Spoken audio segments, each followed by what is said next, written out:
Hello students, previous video के अंदर हमने देखा था कि हमारे जो करंट कैरिंग कंडक्टर होता है उसको जब हम किसी मैग्नेटिक फील्ड में रखते हैं तो उसके ऊपर क्या होता है, फोर्स लगता है और उस फोर्स एक्सपीरियंस करने की वजह से उसका मोशन होता है। उसके बाद में हमने देखा था कि हमारी एक करंट कैरिंग कॉइल होती है, अगर उसको मैं किसी मैग्नेटिक फील्ड में रख दूँ तो वो उसकी एक्सिस के अबाउट क्या करती है, रोटेट करती है और उसके ऊपर टॉर्क लगता है।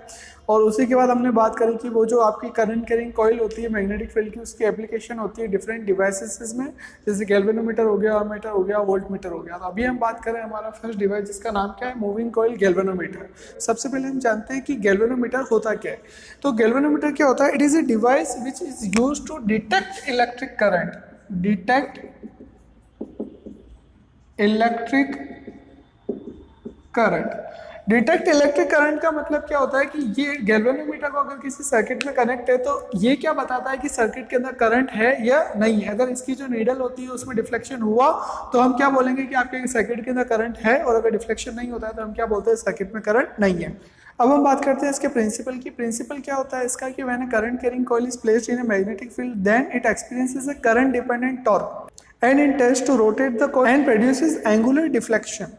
तो सबसे पहले बात आती है कि आपका जो करंट डिपेंडेंट टॉर्क का क्या मतलब है कि अगर जितना ज्यादा आपका क्या होगा करंट होगा कॉइल के अंदर, उतना ज्यादा क्या होगा टॉर्क, और जितना ज्यादा टॉर्क होगा उतना ज्यादा क्या होगा आपकी कॉइल का रोटेशन, और जितना कम करंट होगा उतना कम क्या होगा टॉर्क, उतना कम क्या होगा उसका रोटेशन। और अगर किसी चीज का रोटेशन हो रहा है तो ऑब्वियसली बात है उसमें क्या आएगा, एंगुलर डिफ्लेक्शन। अब हम बात करते हैं इसकी कंस्ट्रक्शन की। तो यहाँ पे इसके दो डायग्राम बने हुए हैं। फर्स्ट है इसका फ्रंट व्यू, एक क्या है इसका टॉप व्यू, किसका, गैल्वेनोमीटर का कंस्ट्रक्शन का। सबसे पहले जैसे हमें कॉइल के बारे में पता है तो हम स्टार्ट करते हैं कॉइल से। तो ये आपकी यहाँ पे जो कॉइल है फिगर के अंदर, ये आपकी रेड मार्कर से जो बना रखी है वो क्या है, आपकी कॉइल। तो आपकी ये जो कॉइल होती है, ये कॉइल किसकी बनी होती है, आपकी इंसुलेटेड कॉपर वायर की आपकी कॉइल बनी होती है, जिसको आप एक एल्यूमिनियम की मेटेलिक नॉन मैग्नेटिक फ्रेम के ऊपर क्या कर देते हो, वाउंड। अब कॉइल है तो किसी पे तो वाउंड करनी पड़ेगी, तो उसको एक आप क्या करते हो, आपकी नॉन मैग्नेटिक मेटेलिक एल्यूमिनियम की फ्रेम के ऊपर उसको माउंट कर देते हैं, जो कि काफी ज्यादा क्या होती है, लाइट होती है। अब ये जो कॉइल है ये जिस फ्रेम के ऊपर माउंट होती है, एल्यूमिनियम की फ्रेम के ऊपर, वो उसका जो एक्सेल है, एक्सेल मतलब जिसके थ्रू वो रोटेट करेगी, एक्सेल मतलब क्या होता है, जिसके थ्रू वो रोटेट करेगी। तो उसका जो एक्सेल है उसके जो दो एंड है एक्सेल के, वो आपके जोल्ड बियरिंग से क्या होते हैं, माउंट होते हैं। दोनों एंड पे आपकी क्या होता है, जोल्ड बियरिंग होते हैं, ठीक है। और आपके जो ये कॉइल है, कॉइल का जो आपका रोटेशन होता है वो रोटेशन आपका कंट्रोल होता है किससे, हेयर स्प्रिंग से, ठीक है। दोनों एंड पे इसकी क्या लगी होती है, हेयर स्प्रिंग, और बिल्कुल एंड पे क्या लगे होते हैं, इसके जोल्ड बियरिंग्स। तो ये जो हेयर स्प्रिंग होती है, हेयर स्प्रिंग का क्या होता है कि आपका इनर एंड तो किससे कनेक्ट होता है, आपकी कॉइल के एंड से इनर एंड कनेक्ट होता है, और आउटर एंड किससे कनेक्ट होता है, आपका जो लीड स्क्रू होता है जोल्ड बियरिंग के एंड पे, वहां पे उसका आउटर एंड कनेक्ट होता है किसका, इसका स्प्रिंग का। अब ये जो हेयर स्प्रिंग ये क्या करती है कि इसका रोल क्या है, इसका रोल ये है कि ये कि आपका जो रोटेशन होता है उस रोटेशन को कंट्रोल करती है। किसका रोटेशन, कॉइल का जो रोटेशन होता है टॉर्क की वजह से, उस रोटेशन को क्या करती है, ये कंट्रोल करती है। और रोटेशन को कंट्रोल करने के साथ में क्या करती है कि आपका जो रिस्टोरिंग टॉर्क होता है वो डेवलप करती है। क्यों, क्योंकि आपकी कॉइल क्या कर रही है, रोटेट कर रही है, कॉइल रोटेट कर रही है। कॉइल किससे अटैच है, आपकी कॉइल किससे अटैच है, आपकी स्प्रिंग से। तो ये जो कॉइल रोटेट कर रही है, जब कॉइल रोटेट करेगी तो स्प्रिंग भी रोटेट करेगी। तो अब स्प्रिंग आपकी कॉइल है, कॉइल की नेचुरल पोजीशन है, फॉर एग्जांपल ये आपकी कॉइल है, ये एक नेचुरल पोजीशन है। अगर इसने क्या करा, रोटेट करा, तो स्प्रिंग ने भी रोटेट करा।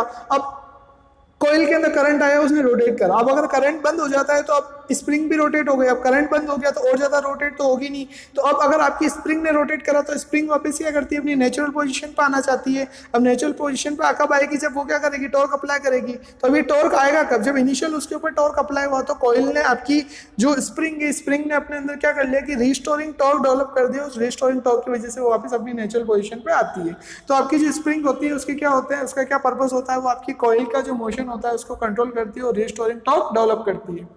अब आपकी कॉइल के एक एंड से क्या कनेक्ट होता है, पॉइंटर। वो पॉइंटर क्या करता है, आपको एक स्केल के ऊपर आपको रीडिंग बताता है। नेक्स्ट हम क्या देखते हैं कि आपकी ये जो कॉइल है, ये कॉइल क्या होती है, आपकी एक परमानेंट हॉर्सशू मैग्नेट। उस हॉर्सशू मैग्नेट के अंदर वो आपकी कॉइल रखी हुई होती है, ठीक है। और उस हॉर्सशू मैग्नेट के जो एंड होते हैं वो कैसे हैं, सिलेंड्रिकल इसके एंड से, और सिलेंड्रिकल एंड से, और इसके जो पोल्स है वो कैसे है, सिलेंड्रिकल, और अंदर की तरफ कॉनकेव, मतलब अंदर की तरफ है, मतलब इस टाइप से अंदर की तरफ वो कॉनकेव बने हुए हैं, ठीक है। मतलब ये जो साइड है, कौन सी साइड है उसकी, कॉनकेव पोल्स की कॉनकेव साइड है।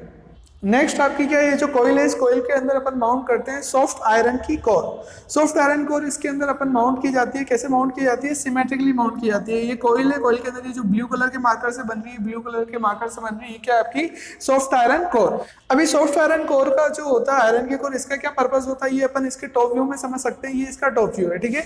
तो ये आपके सिलेंड्रिकल पोल्स, अब सिलेंड्रिकल पोल्स है, ठीक है। उसके अंदर मैंने क्या कर दिया, ये जो ब्लू मार्कर से बनी हुई है सॉफ्ट आयरन की कोर है। अब इससे क्या होता है कि आपका जो मैग्नेटिक फील्ड होता है वो कैसा हो गया, रेडियली। हर पॉइंट से जो आपके मैग्नेटिक फील्ड की डायरेक्शन है वो किधर है, towards the radius of the core. और ये वाला जो फील्ड होता है, इस फील्ड को अपन क्या बोलते हैं, रेडियल फील्ड। इस फील्ड को अपन क्या बोलते हैं, रेडियल फील्ड। तो इस रेडियल फील्ड की वजह से अपनी एप्लीकेशन क्या निकली, क्या हुआ, इस रेडियल फील्ड को बना के हम क्या देखते हैं कि ये हमारी जो मार्कर से बनी हुई है, रेड मार्कर से, ये आपका क्या है, कोयल है, ठीक है। ये जो रेड मार्कर से बनी हुई है, ये यहाँ पे आपकी टॉप व्यू में कोयल दिख रही है। अब हम क्या देखते हैं कि कोयल अगर कैसे भी रोटेट करे, आपकी कोयल किधर भी रोटेट करे, हमेशा वो क्या होगी, पैरेलल होगी किसके, मैग्नेटिक फील्ड के। तो रेडियल मैग्नेटिक फील्ड जो अपन ने करा, उसका यहाँ पे पर्पस क्या है कि plane of coil is always parallel to magnetic field। फिर से आपका रेडियल मैग्नेटिक फील्ड का यहाँ पे क्या पर्पस है, उस वजह से रेडियल मैग्नेटिक फील्ड होने की वजह से जो कोयल है उसका जो प्लेन है, कोयल का जो प्लेन है वो हमेशा क्या रहेगा, पैरेलल रहेगा किसके, मैग्नेटिक फील्ड के। जैसे अभी कोयल आया तो ये देखो, ये वाला रेडियल मैग्नेटिक फील्ड उधर जा रहा है। अगर कोयल आ जाती है तो ये वाला मैग्नेटिक फील्ड उसके अलोंग जा रहा है। अगर ऐसे आ जाती है तो ये वाला मैग्नेटिक फील्ड उसके अलोंग जा रहा है। तो इसका मतलब उससे क्या हो गया, मैग्नेटिक फील्ड उसके अलोंग हो गया, ठीक है। रेडियल मैग्नेटिक फील्ड आपके हमेशा कोयल के पैरेलल होता है।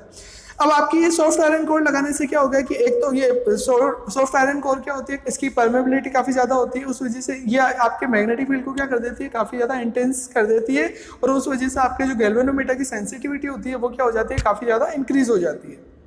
एक बार फिर से अपन शॉर्ट में देख लेते हैं इसका कंस्ट्रक्शन। सबसे पहले अपन कॉइल की बात करें। जो आपकी कॉइल है, कॉइल किसके ऊपर बाउंड है, आपकी नॉन मैग्नेटिक एल्यूमिनियम की फ्रेम के ऊपर। और जो फ्रेम है उसका जो एक्सेल है, एक्सेल के एंड में क्या होता है, आपके जूल बियरिंग, ठीक है। जूल बियरिंग पे पिवोट होते हैं, मतलब उसके अलोंग घूमती है, मोशन करती है, ठीक है। उसी के ऊपर आपकी क्या होती है, स्प्रिंग क्या करती है, आपकी स्प्रिंग का क्या काम होता है, एक तो आपका कॉइल के मोशन को कंट्रोल करना और आपका टॉर्क को, रिस्टोरिंग टॉर्क को डेवलप करना, ठीक है। उसके बाद आपकी ये जो कॉइल होती है, इसको कहाँ प्लेस कर देते हैं अपन, परमानेंट होर्सशू मैग्नेट के बीच में, जिसकी जो पोल्स है वो कैसे, सिलेंड्रिकल कॉनकेव शेप के। और अपन इसके कॉइल के अंदर क्या माउंट कर देते हैं, आपकी सॉफ्ट आयरन कोर। उसकी वजह से आपका जो मैग्नेटिक फील्ड हो जाता है वो क्या हो जाता है, रेडियल। मतलब आपका जो मैग्नेटिक फील्ड होगा वो हमेशा क्या होगा, अलोंग द पैरेलल होगा। किसके पैरेलल होगा, आपका मैग्नेटिक फील्ड हमेशा कोयल के प्लेन के हमेशा मैग्नेटिक फील्ड क्या होगा, पैरेलल। इसको अपन क्या बोलते हैं, रेडियल मैग्नेटिक फील्ड। और आपका जो पॉइंटर होता है उसकी हेल्प से अपन क्या कर देते हैं, कॉइल के रोटेशन से अपन उसकी रीडिंग मेजर कर सकते हैं। अब अपन नेक्स्ट बात करते हैं इसकी वर्किंग की। वर्किंग इसकी बिल्कुल सिमिलर है, क्योंकि ये क्या है, आपकी कॉइल ही है। अब कॉइल के ऊपर अपन ऑलरेडी बात कर चुके हैं कि कॉइल जब किसी मैग्नेटिक फील्ड में रखी होती है, करंट कैरिंग कॉइल, तो उसके ऊपर क्या लगता है, फोर्स लगता है। फोर्स की अपन ने बात करी थी कि आपकी जैसे फोर्स साइड है PQRS, तो आपकी जैसे PQ साइड अपर और लोअर जो SR साइड है, इन दोनों के ऊपर जो फोर्स लगता है वो कैसा होता है, इक्वल, कोलिनियर और अपोजिट डायरेक्शन के अंदर लगता है। तो आपका जो PQ के ऊपर फोर्स लग रहा है वो कैसा लग रहा है, अपवर्ड। और ऐसे आपका जो SR के अंदर फोर्स लग रहा है वो कैसा है, डाउनवर्ड। और कैसे, कोलिनियर, मतलब सेम लाइन के अंदर है, तो ये दोनों एक दूसरे को क्या कर देंगे, कैंसिल, क्योंकि मैग्नीट्यूड में सेम है। अब आपकी जो साइड होती है PQ के अंदर आपका फोर्स PS के अंदर आपका जो फोर्स लगता है वो फोर्स कैसा लगता है, इनवर्ड। और ऐसे ही आपका जो QR के अंदर फोर्स लगता है वो कैसा लगता है, आउटवर्ड टू द प्लेन। ये अपन ऑलरेडी पढ़ चुके हैं प्रीवियस लेक्चर के अंदर। और इसको अपन निकाल कैसे सकते हैं, फ्लेमिंग के लेफ्ट हैंड रूल से। तो ये उसके ऊपर फोर्स लगता है। तो इससे अपन को क्या पता चलता है कि PQ और SR इसके ऊपर जो लगा होता है इक्वल अपोजिट, कैंसल। अब बचा कौन सा, PS और QR। इसकी वजह से इसके ऊपर क्या लगता है, टॉर्क। और वो जो टॉर्क का फॉर्मूला क्या होता है, आपका force into perpendicular distance. Force कितना है आपका NI/B, ये क्या आपका मैग्नेटिक फील्ड, और B क्या आपकी लेंथ ऑफ द कंडक्टर। और इसके बाद में परपेंडिकुलर डिस्टेंस अपन ऑलरेडी निकाल चुके हैं लास्ट क्लास में। अगर ये और ये थीटा है तो ये भी थीटा होगा, उस बेसिस पे कितना निकल जाएगा, A sin थीटा। तो A sin थीटा। अब यहाँ पे थीटा जो है, ये थीटा किस किस का एंगल है, आपका theta is the angle between, ये जो आपका थीटा है ये किस किस के बीच का एंगल है, एंगल बिटवीन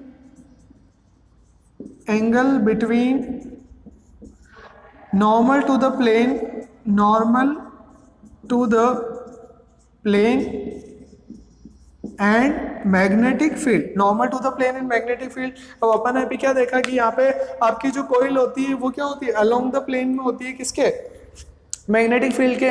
जो आपका मैग्नेटिक फील्ड है वो हमेशा कोइल के कैसे होता है, प्लेन में होता है। इसका मतलब जो नॉर्मल टू द प्लेन है वो हमेशा मैग्नेटिक फील्ड से कौन सा एंगल बनाएगा, 90 डिग्री। फिर से अगर ये आपकी कोइल है, अपन ने भी क्या देखा था उसमें कि ये आपकी कोइल है, तो ये आपका क्या होता है मैग्नेट से, तो ये हमेशा जो मैग्नेटिक फील्ड के इसका प्लेन क्या रहता है, पैरेलल। इसका मतलब जो आपकी कोइल है, ये आपकी कोइल, तो कोइल का जो नॉर्मल होगा, कोइल का नॉर्मल हमेशा मैग्नेटिक फील्ड से एंगल कितना बनाएगा, 90 डिग्री। उसके हमेशा मैग्नेटिक फील्ड की क्या होगा, परपेंडिकुलर। तो इसी वजह से हमने क्या करा था कि वहां पर रेडियल मैग्नेटिक फील्ड बनाया था। इससे ये क्या हो गया, साइन 90 और साइन 90 की वैल्यू कितनी होती है, मैक्सिमम मतलब 1। तो उससे आपका फाइनल टॉर्क का फॉर्मूला कितना निकल गया, NIBA। तो अब यहाँ से हमें क्या पता चलता है कि ये आपका क्या होगा, टॉर्क का फॉर्मूला। तो वहां पे आपका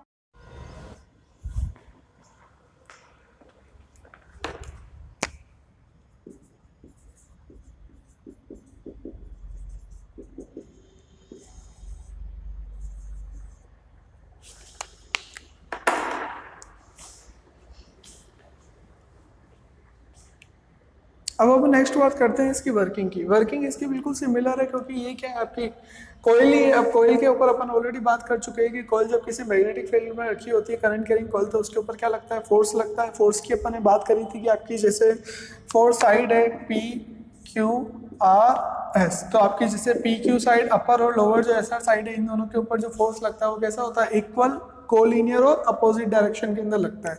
तो आपका जो PQ के ऊपर फोर्स लग रहा है वो कैसा लग रहा है, अपवर्ड, और ऐसे आपका जो SR के अंदर फोर्स लग रहा है वो कैसा है, डाउनवर्ड। और कैसे, कोलिनियर मतलब सेम लाइन के अंदर है, तो ये दोनों एक दूसरे को क्या कर देंगे, कैंसिल, क्योंकि मैग्नीट्यूड में सेम है। अब आपकी जो साइड होती है PQ के अंदर आपका फोर्स PS के अंदर आपका जो फोर्स लगता है वो फोर्स कैसा लगता है, इनवर्ड। और ऐसे ही आपका जो QR के अंदर फोर्स लगता है वो कैसा लगता है, आउटवर्ड टू द प्लेन। ये अपन ऑलरेडी पढ़ चुके हैं प्रीवियस लेक्चर के अंदर, और इसको अपन निकाल कैसे सकते हैं, फ्लेमिंग के लेफ्ट हैंड रूल से। तो ये उसके ऊपर फोर्स लगता है। तो इससे अपन को क्या पता चलता है कि PQ और SR इसके ऊपर जो लगा होता है इक्वल अपोजिट, कैंसिल। अब बचा कौन सा, PS और QR। इसकी वजह से इसके ऊपर क्या लगता है, टॉर्क। और वो जो टॉर्क का फॉर्मूला क्या होता है आपका, force into perpendicular distance. Force कितना है आपका, NI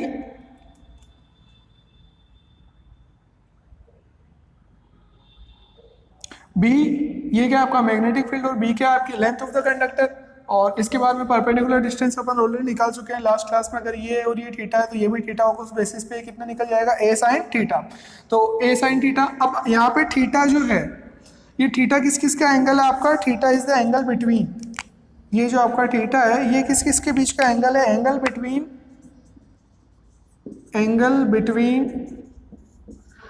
normal to the plane, normal to the plane and magnetic field, normal to the plane and magnetic field. अब अपन ने अभी क्या देखा कि यहाँ पे आपकी जो कोइल होती है वो क्या होती है, अलोंग द प्लेन में होती है, किसके, मैग्नेटिक फील्ड के। जो आपका मैग्नेटिक फील्ड है वो हमेशा कोइल के कैसे होता है, प्लेन में होता है। इसका मतलब जो नॉर्मल टू द प्लेन है वो हमेशा मैग्नेटिक फील्ड से कौन सा एंगल बनाएगा, 90 डिग्री। फिर से अगर ये आपकी कोइल है, अपन ने अभी क्या देखा था उसमें कि ये आपकी कोइल है, तो ये आपका क्या होता है, मैग्नेट से, तो ये हमेशा जो मैग्नेटिक फील्ड के इसका प्लेन क्या रहता है, पैरेलल। इसका मतलब जो आपकी कोइल है, ये आपकी कोइल, तो कोइल का जो नॉर्मल होगा, कोइल का नॉर्मल हमेशा मैग्नेटिक फील्ड से एंगल कितना बनाएगा, 90 डिग्री। उसके हमेशा मैग्नेटिक फील्ड की क्या होगा, परपेंडिकुलर। तो इसी वजह से हमने क्या करा था कि वहां पर रेडियल मैग्नेटिक फील्ड बनाया था। इससे ये क्या हो गया, साइन 90 और साइन 90 की वैल्यू कितनी होती है, मैक्सिमम मतलब 1। तो उससे आपका फाइनल टॉर्क का फॉर्मूला कितना निकल गया, NIBA। तो अब यहाँ से हमें क्या पता चलता है कि ये आपका क्या होगा, टॉर्क का फॉर्मूला। तो ये तो बात हुई आपके टॉर्क की। अब अपन क्या देखते हैं कि इस टॉर्क की वजह से क्या होता है, इस टॉर्क की वजह से आपकी कॉइल का क्या होता है, रोटेशन होता है। अब कॉइल का रोटेशन होगा तो अपन ने बात करी कि कॉइल का रोटेशन कंट्रोल कौन करता है, स्प्रिंग।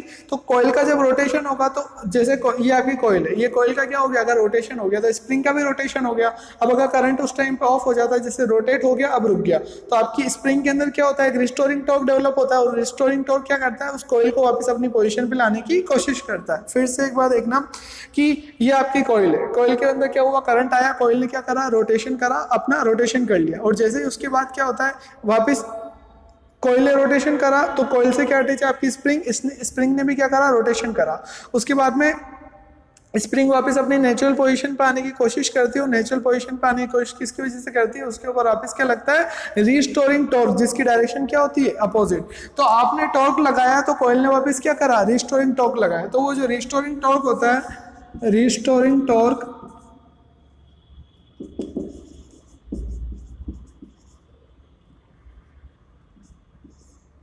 उस रिस्टोरिंग टॉर्क की वजह से क्या लग रहा है, आपके कॉइल का वापस क्या हो रहा है, डिफ्लेक्शन। रिस्टोरिंग टॉर्क की वजह से आपका पहले करंट की वजह से डिफ्लेक्शन हुआ था, अब रिस्टोरिंग टॉर्क की वजह से वापस क्या करेगा, नेचुरल पॉइंट पे। लेट से आपका जो रिस्टोरिंग टॉर्क की वजह से जो डिफ्लेक्शन हो रहा है वो कितना है, अल्फा। फिर से आपके कॉइल के ऊपर क्या लग रहा है, रिस्टोरिंग टॉर्क लग रहा है, क्योंकि उसका मोशन हुआ, उसके मोशन होने की वजह से स्प्रिंग का मोशन हुआ।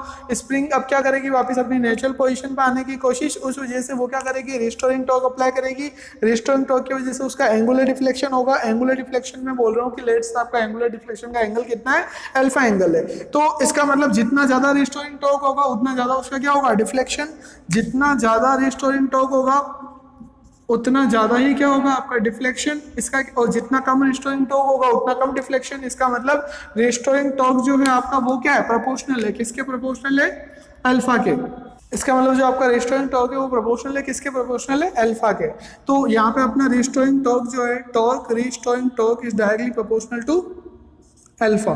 तो यहाँ पे एक आपका एक कांस्टेंट निकलता है, उस कांस्टेंट को क्या बोलते हैं, टॉर्सन कांस्टेंट के अल्फा। तो यहाँ पे जो के है उसको क्या बोलते हैं अपन, टॉर्शन कांस्टेंट। के क्या आपका टॉर्शन कांस्टेंट, वो कितना निकल जाता है, रिस्टोरिंग टॉर्क अपॉन अल्फा। तो इसकी डेफिनेशन क्या हो जाएगी टॉर्शन कांस्टेंट की, कि the restoring torque required for unit deflection. इसकी डेफिनेशन क्या हो जाएगी, किसी की भी डेफिनेशन बनानी है तो नीचे वाली चीज को क्या पुट कर दूंगा, यूनिटी।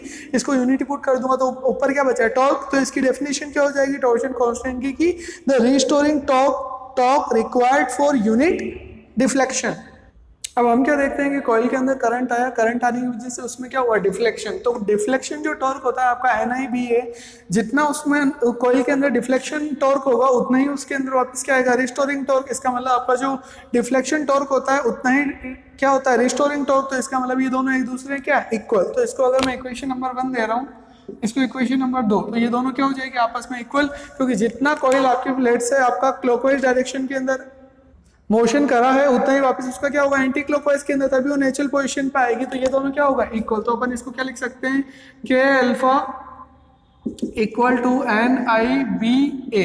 यहां से आपका अल्फा का फॉर्मूला क्या निकल जाएगा, NIBA अपॉन के। यहाँ से अपन क्या देखते हैं कि जो अल्फा है वो क्या है आपका NBA upon K multiply by I. अब N क्या है, constant number of turn, B क्या मैग्नेटिक फील्ड कांस्टेंट, ए क्या है कॉइल का एरिया वो भी क्या है कांस्टेंट, और के क्या है आपका टॉर्शन कांस्टेंट, ये भी क्या है कांस्टेंट। इसका मतलब जो आपका अल्फा है वो ओनली किसके ऊपर डिपेंड कर रहा है, मेनली आपका आई के ऊपर। इसका मतलब जो अल्फा है वो क्या हो गया, प्रोपोर्शनल हो गया, किसके प्रोपोर्शनल हो गया, आई के। तो इससे क्या पता चलता है कि आपका जो डिफ्लेक्शन होगा वो किसके ऊपर डिपेंड करेगा, करंट पे। एक्सटर्नल आप कितनी करंट की सप्लाई है उसके ऊपर। इसका मतलब अगर करंट ज्यादा है तो डिफ्लेक्शन ज्यादा, करंट कम तो डिफ्लेक्शन कम। इसका मतलब करंट के ऊपर डायरेक्ट प्रोपोर्शनल कर रहा है। इस बेसिस पे अपन क्या कर सकते हैं, मेजर कर सकते हैं। एक लीनियर स्केल अपन बना सकते हैं और अपनी क्वांटिटी को, करंट की क्वांटिटी को अपन क्या कर सकते हैं, मेजर कर सकते हैं।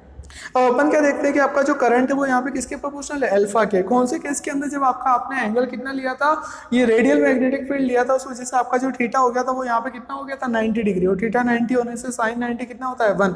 अब अगर वो वहाँ पे आपका 90 डिग्री नहीं होता तो उस केस में वो 1 नहीं होता तो कितना होता, साइन अल्फा रहता है। और यहाँ पे आपका जो आई अल्फा के प्रोपोर्शनल ना होकर किसके प्रोपोर्शनल होता है, आई प्रोपोर्शनल होता है आपके अल्फा साइन थीटा। अगर अल्फा साइन थीटा के प्रोपोर्शनल होता तो ये जो रिलेशनशिप है ये लीनियर नहीं होती। और रिलेशनशिप लीनियर ना होने से आपका जो जिस स्केल के ऊपर अपन क्या करते हैं, कैलिब्रेट करते हैं, मेजर करते हैं, वो स्केल जो होती है उसके अंदर कैलिब्रेशन काफी ज्यादा क्या हो जाता है, टफ हो जाता। लीनियर स्केल पे अपन इक्वल डिस्टेंसेस के ऊपर जो इक्वल होता है वो नहीं कर पाते।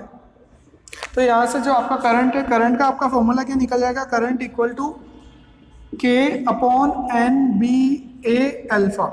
यहाँ से अपन क्या देखते हैं कि I upon alpha equal to क्या हो गया, के अपॉन NBA। ये जो के अपॉन NBA होता है इसको अपन बोलते हैं गैल्वेनोमीटर कांस्टेंट और करंट रिडक्शन फैक्टर। इसको रिप्रेजेंट किसे करते हैं, जी से।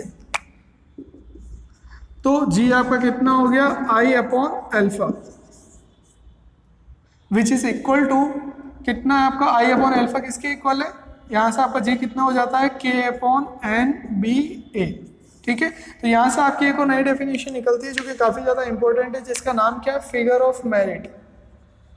Figure of merit of galvanometer, कि गैल्वेनोमीटर की फिगर ऑफ मेरिट क्या होती है। तो यही आपकी फिगर ऑफ मेरिट की डेफिनेशन यहाँ से निकलती है, बहुत ज़्यादा इंपॉर्टेंट है, आपके experiment practical point of view से पूछी जाती है कि फिगर ऑफ मेरिट निकालो गैल्वेनोमीटर की। कैसे निकालते हैं फिगर ऑफ मेरिट, पहले जानते हैं फिगर ऑफ मेरिट होती क्या है। फिगर ऑफ मेरिट का फॉर्मूला क्या है, आई अपॉन अल्फा। क्या बताता है आई अपॉन अल्फा, आप किसी भी चीज़ की वापस डेफिनेशन बनानी है तो अपन क्या करते हैं, डिनोमिनेटर को 1 पुट कर दो। डिनोमिनेटर क्या है आपका, एंगुलर डिफ्लेक्शन, यूनिट स्केल का जो एंगुलर डिफ्लेक्शन आ रहा है, यूनिट एंगुलर डिफ्लेक्शन। तो अपन इसकी डेफिनेशन कैसे निकल सकती है कि फिगर ऑफ मेरिट क्या होता है किसी भी गैल्वेनोमीटर का, कि अमाउंट ऑफ करंट रिक्वायर्ड, ऊपर क्या आ रहा है आई, आई मतलब क्या है, करंट, इसका मतलब amount of current required for a unit scale division. आपके जैसे आपका ये पॉइंटर है और ये 1 2 3 4 5, तो ये जो यूनिट है जीरो से, ये आपका इनिशियल कितना है, zero to one scale division. नीचे क्या आ रहा है आपका, रोटेशन, तो रोटेशन मतलब 1 स्केल डिवीजन, इसका मतलब 1 स्केल डिवीजन के लिए कितना करंट आपका रिक्वायरमेंट है। तो क्या बोल सकते हैं इसको, डेफिनेशन की फॉर्म में क्या हो जाएगा कि यूनिट स्केल डिवीजन के लिए करंट जो रिक्वायरमेंट है, या फिर amount of current required for unit scale division is known as the figure of merit of the galvanometer, या फिर current which produces the deflection of unit division. Next है galvanometer का क्या टॉपिक है आपका, sensitivity of the galvanometer. Sensitivity से क्या मतलब है, कोई भी चीज सेंसिटिव कब होती है, जब वो काफी ज्यादा रिएक्ट करती है। तो गैल्वेनोमीटर की सेंसिटिविटी क्या होती है, अपन क्या देखते हैं कि गैल्वेनोमीटर के अंदर क्या होती है, एक नीडल होती है जो कि कॉइल के अराउंड, कॉइल के अकॉर्डिंग उसका क्या होता है, मोशन होता है। तो अपन क्या देखते हैं, अगर इस पॉइंटर का काफी ज्यादा डिफ्लेक्शन होता है, मतलब आपका जो पॉइंटर है स्केल का, उसका अगर काफी ज्यादा क्या होता है, लार्ज डिफ्लेक्शन होता है। लार्ज डिफ्लेक्शन होता है कब, या तो आप उसके अंदर क्या कर रहे हो, सर उसके गैल्वेनोमीटर में बहुत कम करंट पास कर रहे हो, या फिर बहुत कम उसके अक्रॉस वोल्टेज अप्लाई कर रहे हो। तो या तो बहुत कम करंट पास करने पे या फिर बहुत कम वोल्टेज अप्लाई करने पे भी आपका जो डिफ्लेक्शन हो रहा है गैल्वेनोमीटर के अंदर, अगर वो बहुत ज्यादा है तो उसको अपन क्या बोलेंगे, बहुत ज्यादा सेंसिटिव है। और अगर थोड़े से करंट अप्लाई करने पे या फिर थोड़े से अमाउंट का वोल्टेज अप्लाई करने पे अगर आपका जो डिफ्लेक्शन हो रहा है अगर वो कम है तो अपन क्या बोलेंगे, लीस्ट सेंसिटिव है, कम सेंसिटिव है। तो आपकी दो टाइप की सेंसिटिविटी होती है, एक तो होती है करंट सेंसिटिविटी और एक क्या होती है, वोल्टेज सेंसिटिविटी। क्या डेफिनेशन बनेगी दोनों की, दोनों केस में हो क्या रहा है, डिफ्लेक्शन। तो ऊपर क्या आ जाएगा, डिफ्लेक्शन मतलब अल्फा डिवाइड बाय यहाँ पे क्या होगा, करंट, और यहाँ पे क्या हो जाएगा आपका डिवाइड बाय वोल्टेज। इसका क्या मतलब है कि आई एस क्या, करंट सेंसिटिविटी। करंट सेंसिटिविटी की डेफिनेशन क्या होती है कि द अमाउंट ऑफ डिफ्लेक्शन, ऊपर क्या आ रहा है अल्फा, अल्फा क्या होता है, डिफ्लेक्शन। तो क्या इसकी डेफिनेशन हो जाएगी कि अमाउंट ऑफ डिफ्लेक्शन फॉर, अब नीचे वाली चीज को अपन डिनोमिनेटर को हमेशा क्या करते हैं, 1 यूनिटी। यूनिटी मतलब 1 यूनिट, 1 यूनिट क्या, करंट। तो इसका मतलब क्या है, जब अपन यूनिट मैग्नीट्यूड का करंट क्या करते हैं, फ्लो करवाते हैं, तो उस केस के अंदर आपका डिफ्लेक्शन कितना आता है। तो यूनिट मैग्नीट्यूड का करंट फ्लो करवाने से जितना डिफ्लेक्शन होगा वो उसकी क्या होगी, सेंसिटिविटी। और ऐसे यूनिट मैग्नीट्यूड का पोटेंशियल डिफरेंस अप्लाई करने पे जो उसका डिफ्लेक्शन होगा वो उसकी क्या हो जाएगी, वोल्टेज सेंसिटिविटी। फिर से यूनिट मैग्नीट्यूड का करंट फ्लो करवाने पे जितना डिफ्लेक्शन होगा वो क्या होगी, उसकी करंट सेंसिटिविटी। और यूनिट मैग्नीट्यूड का पोटेंशियल डिफरेंस अप्लाई करने पे जितना उसका क्या होगा, डिफ्लेक्शन होगा पॉइंटर का, वो क्या हो जाएगी, उसकी वोल्टेज सेंसिटिविटी। अब अपन क्या देखते हैं कि ये क्या है आपका आई अपॉन अल्फा कितना है, के अपॉन एन बी है। तो यहाँ पे इसका आई एस करंट सेंसिटिविटी का फॉर्मूला क्या हो जाएगा, एन बी ए अपॉन के। ये फॉर्मूला हो गया किसका, इसका। और ऐसे ही अपन ये फॉर्मूला निकालेंगे तो ये कितना हो जाएगा, N B A upon V को क्या लिख सकते हैं, आई आर। तो ये कितना हो जाएगा, के आर। तो ये आपका फॉर्मूला निकल जाते हैं, दोनों फॉर्मूले किसके, करंट सेंसिटिविटी और वोल्टेज सेंसिटिविटी के।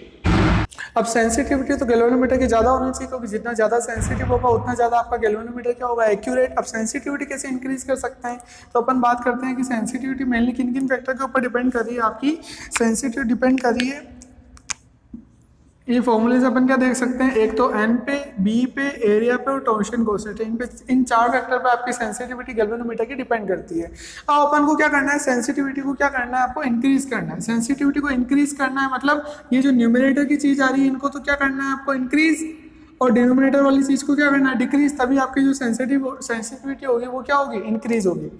अब एन, फर्स्ट ऑफ ऑल अपन बात करते हैं एन की। एन क्या है, आपके नंबर ऑफ टर्न। अब नंबर ऑफ टर्न क्या है कि आपके अगर नंबर ऑफ टर्न ज्यादा करता हूं तो सेंसिटिविटी ज्यादा हो जाती है, लेकिन अब नंबर ऑफ टर्न एक लिमिट से ज्यादा भी नहीं कर सकते। क्यों? क्योंकि अगर नंबर ऑफ टर्न ज्यादा करते जाएंगे तो स्पेस ज्यादा चाहिए, उससे आपका गैल्वेनोमीटर क्या हो जाएगा, बल्कि। और सेकंड, जितना ज्यादा अपन नंबर ऑफ टर्न करेंगे उतनी ज्यादा आपके वायर की क्या होगी, लेंथ, और जितनी ज्यादा लेंथ होगी उतना ज्यादा क्या होगा उसका रेजिस्टेंस। इसलिए अपन एक लिमिट से ज्यादा भी एन को इंक्रीज नहीं कर सकते। बी क्या है नेक्स्ट आपका, बी क्या है, मैग्नेटिक फील्ड। मैग्नेटिक फील्ड ज्यादा इंक्रीज कैसे कर सकते हैं आप, जितनी ज्यादा आपकी हॉर्सशू मैग्नेट लेते हो, जितनी ज्यादा स्ट्रॉन्ग लेते हो, उसके अकॉर्डिंग आपका मैग्नेटिक फील्ड इंक्रीज हो जाता है। थर्ड क्या है आपका एरिया। एरिया क्या है कि आपकी कॉइल का एरिया। अब जितनी ज्यादा बड़ी कॉइल लेंगे उतना ज्यादा उसका क्या होगा, एरिया, और जितना ज्यादा एरिया होगा उतना ज्यादा वो स्पेस लेगा, और जितना स्पेस होगा उतना ज्यादा वो बल्कि हो जाएगा गैल्वेनोमीटर, आप हैंडल ही नहीं कर पाओगे उसको। तो इसलिए अपन एरिया भी एक लिमिट से ज्यादा इंक्रीज नहीं कर सकते। नेक्स्ट क्या होता है आपका टॉर्शन कांस्टेंट। तो वो मटेरियल लेंगे जिसका टॉर्शन कांस्टेंट क्या हो, कम से कम, तो उस केस में अपनी सेंसिटिविटी क्या हो जाएगी, उतनी ज्यादा इंक्रीज।